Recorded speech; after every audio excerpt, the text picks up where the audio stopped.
अस्सलाम वालेकुम। तो कैसे हैं आप? आज हम ब्रायोफाइट्स जो हैं उनका आखिरी जो ग्रुप है, सब ग्रुप है, उसकी स्टडी करने जा रहे हैं और उसका नाम है एंथोसिरोप्सिडा। इंतहाई आसान और सिंपल सा टॉपिक है। तो सबसे पहले बात करते हैं कि जो एंथोसिरोप्सिडा है इसको हम हॉर्नवर्ड्स का भी नाम देते हैं।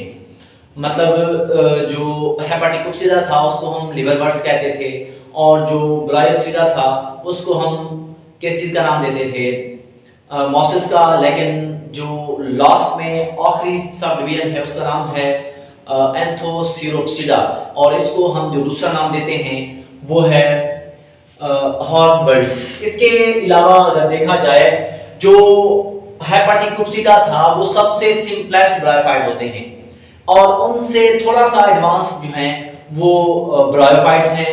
और उन दोनों से मतलब हेपाटिकोप्सिडा और ब्रायोप्सिडा दोनों से स्लाइटली एडवांस जो हैं वो लास्ट में आते हैं और इनका नाम है हॉर्नवर्ड्स या एंथोसिरोप्सिडा।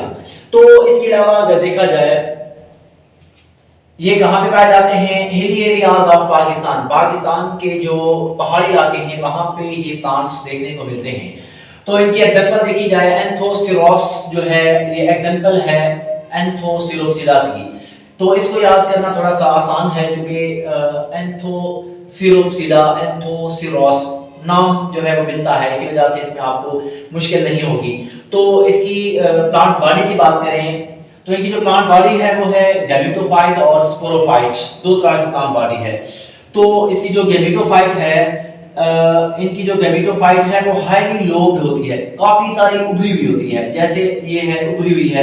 और अगर इसके को किनारे देखें तो वो इरेगुलर है, इनकी कोई भी स्पेसिफिक अरेंजमेंट नहीं है। तो इसी वजह से हम कहते हैं कि ये जो गैमेटोफाइट है वो हाईली लोब्ड होती है और इरेगुलर है।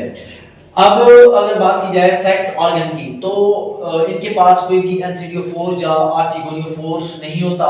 इनके जो सेक्स ऑर्गन है जो कि एंथीरिया और आर्चिगोनिया है, तो एंथीरिया और आर्चिगोनिया दोनों जो है गैमेटोफाइट के अंदर एम्बेडेड होते हैं, धंसे हुए होते हैं, जैसे आपको यहाँ पे नजर आ रहे हैं।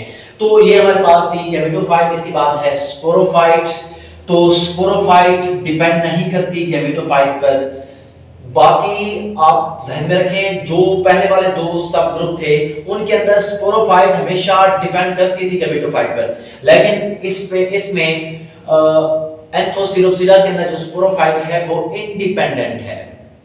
अब इंडिपेंडेंट क्यों है, ऐसी कौन सी खासियत आ गई है कि स्पोरोफाइट ने गैमेटोफाइट को कहा है कि मुझे आपका सहारा नहीं चाहिए। तो इसके पास चंद एक खास खसूसियात हैं, कैरेक्टरिस्टिक्स हैं जिसकी वजह से स्पोरोफाइट जो है वो गैमेटोफाइट पर डिपेंड नहीं करती। अब सबसे पहली खासियत ये है कि इसके पास क्यूटिकल मौजूद है। अब क्यूटिकल मौजूद है तो जो स्पोरोफाइट है उसके ऊपर क्यूटिकल मौजूद होगी जिसकी वजह से पानी वहां से वाटर लॉस नहीं होगा, पानी को ये कंजर्व कर लेती है। पानी को कंजर्व करती है तो पानी इसके पास मौजूद होता है जिसकी वजह से ये सर्वाइव कर सकती है और ये गैमेटोफाइट पर डिपेंड नहीं करती।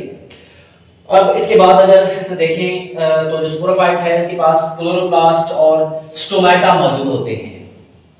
मतलब क्लोरोप्लास्ट भी इसके पास मौजूद है और इसके साथ साथ स्टोमेटा भी मौजूद हैं। अब क्लोरोप्लास्ट और स्टोमेटा की वजह से ये फोटोसिंथेसिस का प्रोसेस करवाती है। फोटोसिंथेसिस का प्रोसेस होगा, इसके पास खुराक तैयार होगी। अब जब खुराक तैयार हो जाती है तो ये दूसरों पर या गैमेटोफाइट पर इन्हसार नहीं करती। तो इसके अलावा एक और कैरेक्टर इसका है जिसकी वजह से ये उस पर इन्हसार नहीं करती और खुद जैसे कहते हैं ये डिपेंडेंट हो गई है। अब इसके पास क्या होता है, मेरिस्टेमेटिक टिश्यूज पाए जाते हैं। बड़ी तादाद में इनके पास मेरिस्टेमेटिक टिश्यूज हैं और वो जो मेरिस्टेमेटिक टिश्यूज हैं ये ऐसे टिश्यूज हैं या सेल्स हैं जो एबिलिटी टू डिवाइड, इनके पास सलाहियत होती है डिवाइड होने की। जब डिवाइड होते हैं तो ये खुद ब खुद ग्रो कर सकते हैं, चाहे ये गैमेटोफाइट मर ही क्यों ना जाए तो स्पोरोफाइट जिंदा रह सकती है क्योंकि उसके पास ग्रो करने की सलाहियत है और वो बड़ी स्पीड से जो है वो ग्रो करते जाते हैं और वो इस मतलब गैमेटोफाइट पर डिपेंड नहीं करते। तो यहाँ पे आप देखें कि ये जो टिश्यूज हैं वो कहाँ पर मौजूद होते हैं, फुट और स्पोर रीजन। ये स्पोर है, स्पोर इसमें बनते हैं, स्पोर रीजन है और ये फुट है। फुट स्पोर और फुट रीजन के दरमियान यहाँ पे जो है मेरिस्टेमेटिक टिश्यूज मौजूद होंगे। मेरिस्टेमेटिक टिश्यूज जो हैं ये यहाँ पर मौजूद होते हैं, जिसकी वजह से ये काफी ग्रो करती जाती है और इसके इर्द गिर्द जो है गैमेटोफाइट है तो ये इस पर डिपेंड नहीं करती। तो अगर स्पोरोफाइट की बात की जाए, स्पोरोफाइट का ऊपर वाला पार्ट कैप्सूल कहलाता है। कैप्सूल के अंदर स्पोर्स बनते हैं, उसके बाद सीटा है, सीटा के बाद फुट है और ये सारे की सारी जो डायग्राम आपको नजर आ रही है ये किस चीज की है, स्पोरोफाइट जनरेशन की है। तो स्पोरोफाइट जनरेशन, गैमेटोफाइट जनरेशन के नीचे ये डायग्राम बनाएंगे और स्पोरोफाइट जनरेशन के नीचे वो डायग्राम बनाएंगे। तो एक आसान और सिंपल सा टॉपिक जो है वो खत्म हुआ। तो यहाँ से आपको बिल्कुल ऐसे ही लिखें तो इंशाल्लाह आप लोगों के नंबर नहीं कटेंगे। ओके, अल्लाह हाफिज। तो नेक्स्ट वीडियो में मिलेंगे।